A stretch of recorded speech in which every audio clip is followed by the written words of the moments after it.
नहमदुहु व नुसल्ली अला रसूलिहिल करीम अम्मा बाद अऊज़ु बिल्लाहि मिनश शैतानिर रजीम बिस्मिल्लाहिर रहमानिर रहीम अस्सलामु अलैकुम व रहमतुल्लाहि व बरकातुहू। मैं हकीम कारी मोहम्मद इरफान सईद अल सईद दवाखाने से हाज़िर हूँ।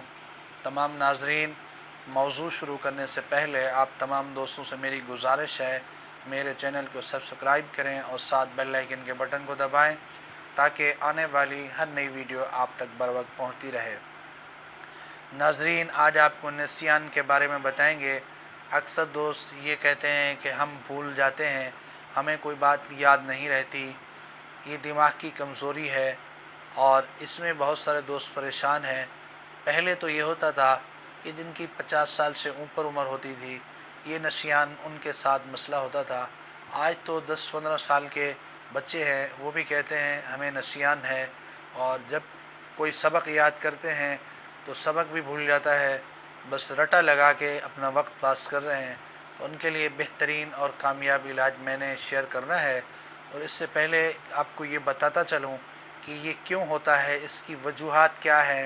मेरे दोस्तों, बाज़ दफ़ा निस्यान जिस्म के अंदर ज़्यादा बग़ल होने की वजह, दिमाग में बग़लम की वजह, रतूबात की वजह, बाज़ दफ़ा जिगर जिसका कमज़ोर हो उसको भी ये मसला पैदा होता है।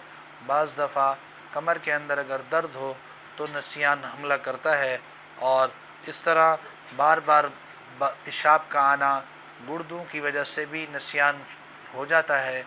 ज़्यादातर ये मसला दिमाग की कमज़ोरी की वजह से होता है या बग़लमी मिजाज वाले लोगों को होता है।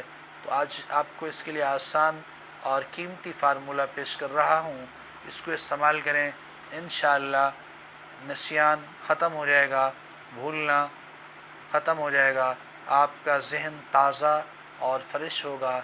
अगर आपको अंदाज़ा है कि आपका मिजाज बग़लमी है, यानी नज़ला ज़ुकाम या बग़लम सीने पर जमा है, तो रात को अतरीफ़ल ज़मानी 1 चमचा रोज़ाना गर्म पानी के साथ या चाय के साथ इस्तेमाल ज़रूर करें। चंद दिन करेंगे तो इससे आपको काफ़ी फ़ायदा हासिल होगा। और ये अतरीफ़ल ज़मानी अगर किसी मुआलिज से लेके हकीम अगर कोई ख़ुद बनाता है, वहाँ से लेंगे तो ज़्यादा बेहतर है, वरना आप हमदर्द का इस्तेमाल कर सकते हैं।